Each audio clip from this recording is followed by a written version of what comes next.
Nous sommes à la recherche d'aventuriers proactifs et capables de penser out of the box. Madame Brienne de Tarte. Brienne de...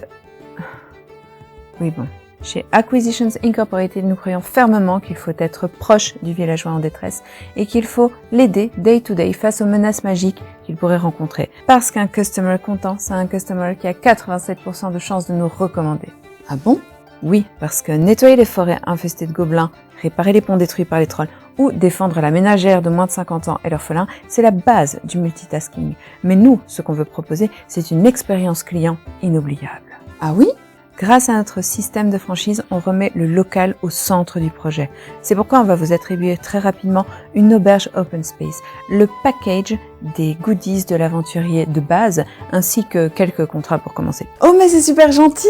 Attendu que vous nous remettiez 40% de vos revenus en guise de retour sur investissement, majoré évidemment de la taxe annuelle de cotisation d'assurance qui ne couvre pas les éventuelles attaques de dragons Malatrax. Des attaques de dragons? C'est extrêmement peu probable. Nous ne pourrions pas nous permettre de gâcher notre investissement. Vous nous êtes extrêmement précieuse. Enfin, surtout pour l'identité de notre brand. Bref, si vous voulez bien signer ici, vous serez désormais l'associé exclusive de Acquisitions Incorporated.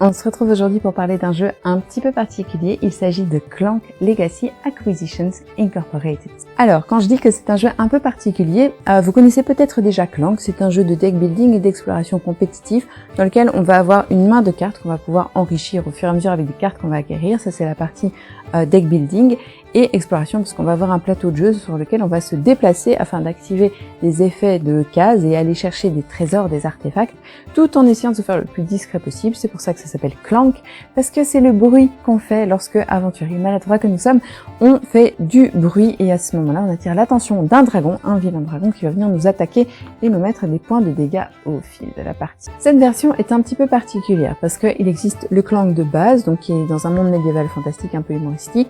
On a le Clank dans l'espace, et puis on a toute une pléthore d'extensions pour les deux versions qui vont venir enrichir le jeu de base. Et puis il y a celle-ci qui vient de sortir avec à la fois un mode Legacy, donc c'est-à-dire un mode aventure qui va nous permettre de personnaliser notre jeu et notre plateau au fil de nos parties et de nos choix. Et puis on va avoir surtout la licence Acquisitions Incorporated, donc c'est inspiré d'un webcomic américain, je pense, qui est assez connu. C'est un petit peu, si vous voulez, l'équivalent anglophone du Donjon de Nullbuck. Donc c'est pas du tout la même histoire, mais c'est cette espèce de même approche très second degré du médiéval fantastique, tournée un petit peu à la moulinette de l'humour moderne. Donc c'est vraiment très drôle, et c'est pour moi extrêmement bien fait, parce qu'en fait ça colle tout à fait avec l'univers déjà de base qui est un peu barré, et on a ajouté justement cette couche avec des scénarios encore plus drôles et encore plus complètement fou en fait, mais vraiment très très amusant.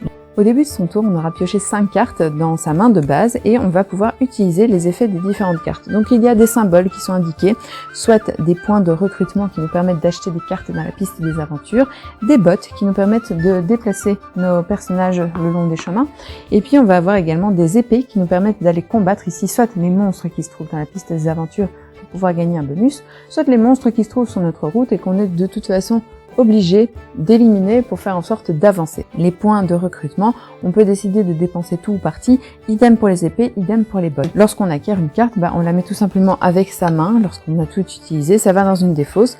Ensuite, on pioche 5 nouvelles cartes pour son prochain tour, c'est au tour des autres joueurs, et quand ça revient à soi, évidemment, comme on est malin, on aura préparé son tour. Il y a une carte un petit peu spéciale qui est la carte Faux pas, donc qui est une horreur parce qu'en fait, ça fait un clank. Comme je vous l'ai dit, c'est le bruit que fait l'aventurier maladroit.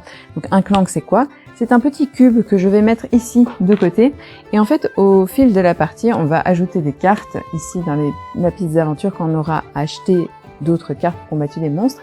Mais lorsqu'on va retourner une carte avec un symbole dragon, eh bien on va pouvoir prendre les cubes qui sont mis de côté, les mettre dans le sac dragon, et à ce moment-là, eh bien on regarde où se trouve le dragon et on va piocher un certain nombre de cubes dépendant du nombre de boucliers dessinés ici. je pioche 3 cubes, les cubes noirs n'ont aucun effet, par contre les cubes de la couleur des joueurs vont se placer sur leur piste de santé, et lorsqu'on remplit complètement la piste de santé et que notre personnage est toujours ici à l'aventure, ça veut dire qu'on a pris tellement de coups qu'on est complètement HS, on est KO, on est mort, foutu, fichu, adieu. Donc, si on a bien géré son truc, on a réussi à garder son personnage au-dessus de la ligne de séparation, donc ça veut dire que même si on meurt, eh bien on peut quand même compter ses points de victoire à la fin de la partie, mais on a perdu, mais on a nos points.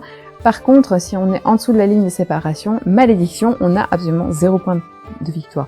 L'idéal, en fait, ce serait d'avoir réussi à explorer, à acquérir suffisamment de trucs cool, que ce soit des artefacts, des points de victoire, des pièces, des machins brillants et magiques, et puis d'avoir réussi à remonter ici pour boire la petite shopping de la joie avant que l'entièreté de sa piste ne soit remplie de dégâts, de blessures et de morsures de dragon. Donc vous voyez, la base est extrêmement simple. J'ai évidemment pas du tout expliqué l'entièreté des symboles qui sont ici sur la carte, tout simplement parce qu'en fait, il y en a plein qui sont pas là au début de la partie et que vous allez découvrir au fur et à mesure. Qu'est-ce qu'un fruit mystique? Qu'est-ce qu'un sanctuaire? Qu'est-ce qu'une ruine? Vous le saurez en jouant à la campagne. Et ce qui est très bien foutu, en fait, c'est qu'au fil de vos parties vont s'ajouter ces choses, mais très progressivement, ce qui vous permet de ne pas être débordé tout de suite par 26 000 règles. On va avoir vraiment le temps d'acquérir, de bien comprendre la règle.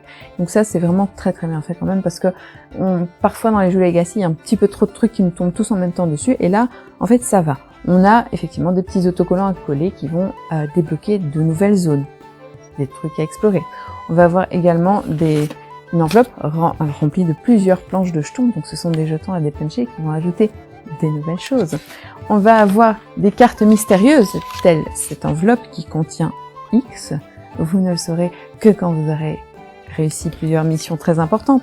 Et en fait, tout ça, au fur et à mesure, ça va vous permettre de personnaliser votre jeu, notamment grâce aux scores que vous allez pouvoir faire. Donc les scores ici sont des scores de joueurs, mais il y a également l'associé vedette, donc c'est un petit peu l'employé du mois, celui qui aura réussi la mission qui est octroyée par le grand patron, puisque dans cette magnifique enveloppe, vous trouvez également des cartes grand patron qui sont un peu spéciales, puisque c'est chaque fois le portrait du grand patron, des petites instructions de mise en place, ce qui se passe à certains moments de la partie, et l'épilogue, comment est-ce qu'on arrive à la fin de la partie, si on y arrive, si on perd ou si on gagne. Donc c'est vraiment très très bien fichu cette campagne, parce que, comme je vous le dis, c'est très progressif, on a plein de choses qu'on va acquérir, qu'on va découvrir. Quelle est cette boîte qui s'appelle le Cartorium?